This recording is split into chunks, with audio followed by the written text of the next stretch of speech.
Marley was dead to begin with. There was no doubt whatever about that. The register of his burial was signed by the clergyman, the clerk, the undertaker, and the chief mourner. Scrooge signed it, and Scrooge's name was good upon change for anything he chose to put his hand to. Old Marley was as dead as a doornail. Mind, I don't mean to say that I know, of my own knowledge, what there is particularly dead about a doornail.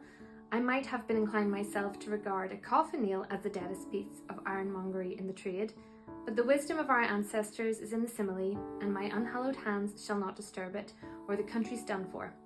You will therefore permit me to repeat emphatically that Marley was dead as a doornail.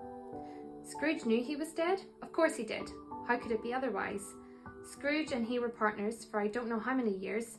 Scrooge was his sole executor, his sole administrator, his sole assign, his sole residuary legatee, his sole friend, and sole mourner. And even Scrooge was not so dreadfully cut up by the sad event, but that he was an excellent man of business on the very day of the funeral, and solemnized it with an undoubted bargain. The mention of Marley's funeral brings me back to the point I started from. There was no doubt that Marley was dead.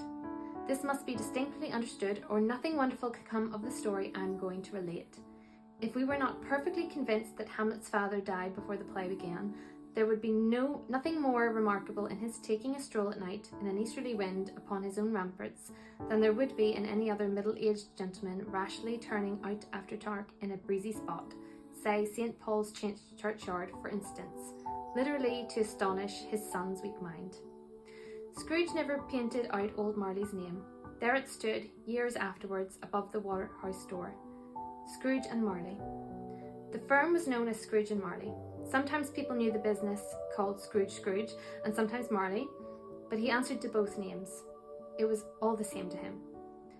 Oh, but he was a tight-fisted, hand-at-the-grindstone Scrooge, a squeezing, wrenching, grasping, scraping, clutching, covetous old sinner, hard and sharp as a flint, from which no steel had ever struck out generous fire, secret and self-contained, and solitary as an oyster.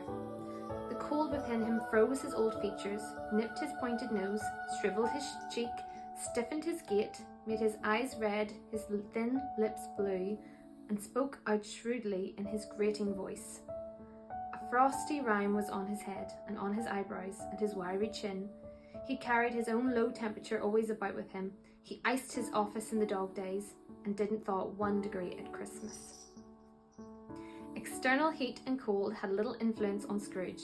No warmth could warm, no wintry weather could chill him. No wind that blew was bitterer than he, no falling snow more intent upon its purpose, no pelting rain less open to entreaty.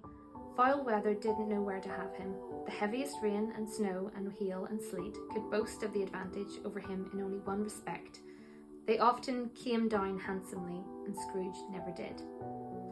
Nobody ever stopped him in the street to say with gladsome looks, "My dear Scrooge, how are you? When will you come to see me?" No beggars implored him to bestow a trifle. No children asked him what it was o'clock. No man or woman ever once in all his life inquired the way to such and such of a place of Scrooge. Even the blind men's dogs appeared to know him, and when they saw him coming on, would tug their owners in the doorways and up courts, and then would wag their tails as though they said, "No eye at all is better than an evil eye, dark master." But what did Scrooge care? It was the very thing he liked. To edge his way along the crowded paths of life, warning all human sympathy to keep its distance, was what the knowing ones call nuts to Scrooge. Once upon a time, of all the good days in the year, on Christmas Eve, old Scrooge sat busy in his counting house. It was cold, bleak, biting weather, foggy withal, and he could hear the people in the court outside go wheezing up and down, beating their hands upon their breasts and stamping their feet upon the pavement stones to warm them. The city clocks had only just gone 3, but it was quite dark already. It had not been light all day, and candles were flaring in the windows of the neighbouring offices like ruddy smears upon the palpable brown air. The fog came pouring in every chink and keyhole, and was so dense without that although the court was of the narrowest, the houses opposite were mere phantoms. To see the dingy cloud come dripping down, obscuring everything, one might have thought that nature lived hard by and was brewing on a large scale.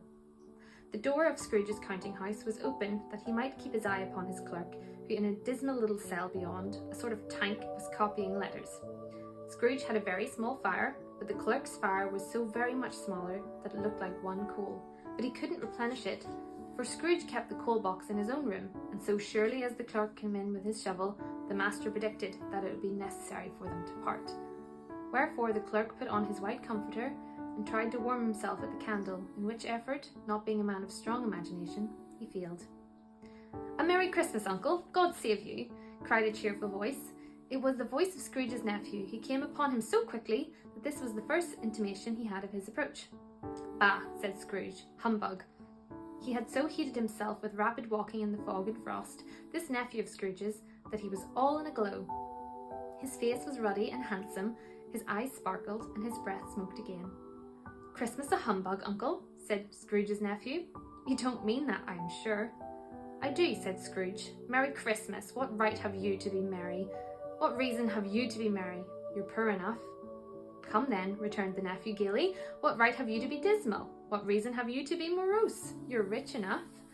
Scrooge, having no better answer ready on the spur of the moment, said "bah" again, and followed it up with "humbug." "Don't be cross, Uncle," said the nephew. "What else can I be?" returned the uncle, "when I live in a world of fools as this? Merry Christmas! Out upon Merry Christmas! What's Christmas time to you but a time for paying bills without money, a time for finding yourself a year older but not an hour richer, a time for balancing your books and having every item in them through a round dozen of months presented dead against you?" "If I could work my will," said Scrooge indignantly, "every idiot who goes about with Merry Christmas on his lips should be boiled with his own pudding and buried with a stake of holly through his heart. He should." So that was, of course, an extract from Charles Dickens' A Christmas Carol. It's my favourite book, and I'm going to be reading a little extract of it every day in December up until Christmas Day as a little listening advent calendar.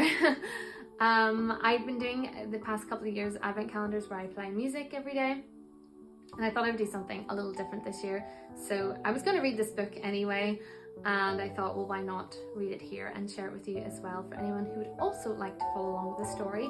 I know I am a day late as it is the 2nd of December, but I only came up with this idea today, so I thought, oh, sure, I'll start it anyway, even if I am a day late. So yeah, do join me every day to follow the story of A Christmas Carol, and make sure to tag someone or share this video with someone you think would also enjoy the story as well, and let me know if you're going to be tuning in every day